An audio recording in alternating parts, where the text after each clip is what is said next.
Welcome sa Latter-day Understanding. Ako si Richard Greenland. Last week, ang journal prompt natin ay, kailan ako huling dumalo sa templo? Ano ang dapat kong gawin upang may handa ang aking sarili? So itong linggo, mag-uusap tayo tungkol sa mga sulat ni John at ni Jude. Ang dalawa nito, mga apostle sila, at medyo huli na sila sumulat. Sa panahon ng pagsulat nila, marami naman persecution, meron naman yan kahit sa umpisa pa lang, pero meron din marami na nagsasabi ng mga hindi totoo kahit mga miyembro sila ng simbahan.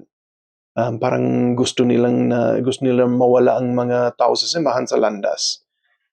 Kaya si John at si Jude, dalawa sila, nagturo sila tungkol dyan, pero nagturo din sila na kailangan magkaroon tayo ng pagmamahal sa kanila. Kahit nagpa-persecute sila sa atin, kahit nagtuturo sila ng hindi maganda, hindi totoo, kailangan mahalin pa rin natin sila. Siyempre, kailangan gawin pa rin natin ang tama at kailangan magbahagi din tayo ng ebanghelyo na totoo, pero kailangan mahalin pa rin ang lahat ng mga tao kahit anong ginagawa nila. So si John at si Jude, kilala naman nila si Jesucristo. Si John, siya naman yung sa Peter, James, and John, yung sa First Presidency noon, yung tinatawag na John the Beloved. Kaya nakita niya talaga si Jesucristo sa buong ministry ni Jesucristo. Nandoon siya sa pinakauna hanggang sa huli talaga. Kaya kilalang-kilala niya si Jesucristo. Si Jude naman, sinasabi naman sa aklat niya na kapatid siya ni James. At iniisip ng mga scholar na ibig sabihin yung James na sumulat ng aklat ni James na kapatid ni Jesucristo, kaya si Jude din, kapatid din ni Jesucristo, yung half-brother. Hindi naman yan sigurado, pero tinatanggap naman yan kahit sa simbahan din, na yan yung parang nakikita natin sa scriptures, na si Jude half-brother kay Jesucristo. Kaya pareho kay James, nakita naman niya si Jesucristo nung bata siya hanggang lumaki, kaya kilalang-kilala din niya si Jesucristo. Kaya itong mga aklat ni John at ni Jude, marami silang sinabi sa mga aklat nila tungkol sa ginagawa at yung halimbawa ni Jesucristo. Ang isang tinuro ni John sa sulat niya ay nagturo si Jesucristo tungkol sa liwanag at sa pag-ibig. Basahin natin ang sabi ni John dito sa 1 John chapter 1 verse 5. Sabi dito, "At ito ang pasabing aming narinig sa kanya at sa inyo'y aming ibinabalita na ang Diyos ay ilaw at sa kanya'y walang anumang kadiliman." Tapos sa 1 John chapter 4 verse 8 naman, sabi, "Ang hindi umiibig ay hindi nakakakilala sa Diyos, sapagkat ang Diyos ay pag-ibig." Kaya yan, dalawang bagay talaga yan na sinasabi ni John palagi tungkol kay Jesucristo. At itong buong taon, na malapit na tayo matapos sa taon na ito tungkol sa New Testament, pero itong buong taon, maraming beses tayo nag-usap tungkol sa liwanag at pagmamahal or pag-ibig ni Jesucristo. Nakikita talaga natin ito sa lahat ng mga turo niya, sa halimbawa niya, sa ginawa niya para sa atin, sa pamamagitan ng atonement niya. Marami talaga. Kaya ang journal prompt natin para sa lesson na ito ay, kailan ko nadama ang pagmamahal ni Jesucristo? Kailan ako ginabayan ng kanyang liwanag? Dahil ang isang bahagi ng pagpunta dito sa mundo at yung pagkakaroon ng plano ng kaligtasan ay na maging katulad ni Jesucristo, kailangan din na ipakita natin ang pag-ibig at liwanag sa buong mundo.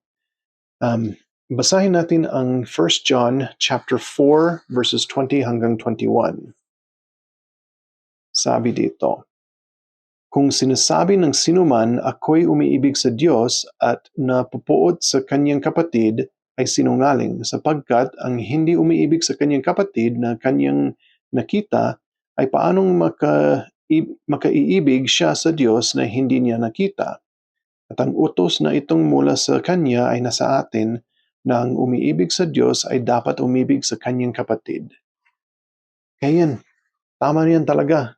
Meron naman ng dalawang malaking kautusan or dakilang kautusan na mahalin ang Diyos at mahalin ang kapwa-tao natin.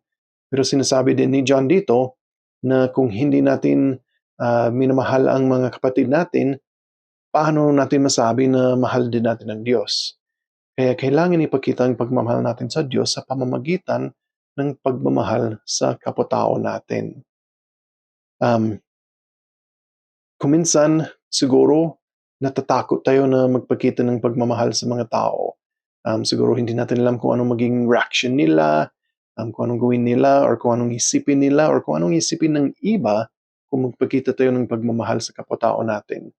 Meron din sinabi si John tungkol dito. Basahin natin sa 1 John chapter 4, verse 18. Walang takot sa pag-ibig, kundi ang sakdal ng pag-ibig ay nagpapalayas ng takot. Kaya kung perpekto ang pagmamahal natin, wala tayong takot. Siyempre, hindi naman tayo perpekto, pero pwede natin subukan maging perpekto sa pagmamahal.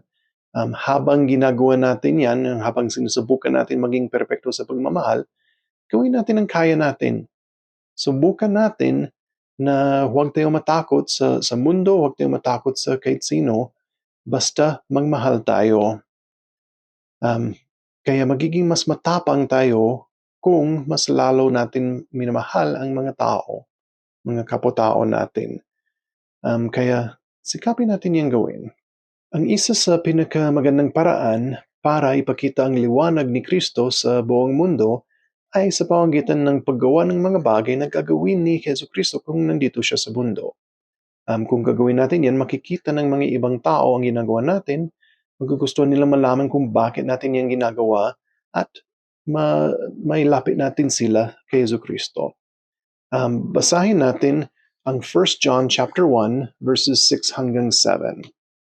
Sabi dito, kung sinasabi nating tayo'y may pakikisama sa Kanya at nagsisilakad tayo sa kadiliman, ay nangagbubulaan tayo at hindi tayo nagsisigawa ng katotohanan. Ngunit kung tayo ay nagsisilakad sa liwanag, na gaya niyang nasa liwanag, ay may pakikisama tayo sa isa-isa at nililinis tayo ng dugo ni Jesus na Kanyang anak sa lahat ng kasalanan. Kaya kung piliin natin ang tama, makikita ng iba. Magugustuhan nilang hanapin ang mas lalong katotohanan ng ang ibang ginagawa natin. Kaya sana magiging magandang halimbawa tayo palagi. Sinasabi din dito na sa pamamagitan ng paglakad sa liwanag at ng pagbabahagi ng Ebanghelyo, magiging malinis din tayo sa mga kasalanan natin. Kaya maganda talaga yan. Kaya sana gamitin natin ang liwanag at pag-ibig ni Jesucristo sa buhay natin palagi. Na maging mabait tayo sa ibang mga tao at tulungan natin sila palagi. Itong iniwan ko sa pangalan ni Jesucristo. Amen. Sige, yung next lesson ay Revelation chapters 1 hanggang 5. Salamat sa panonood.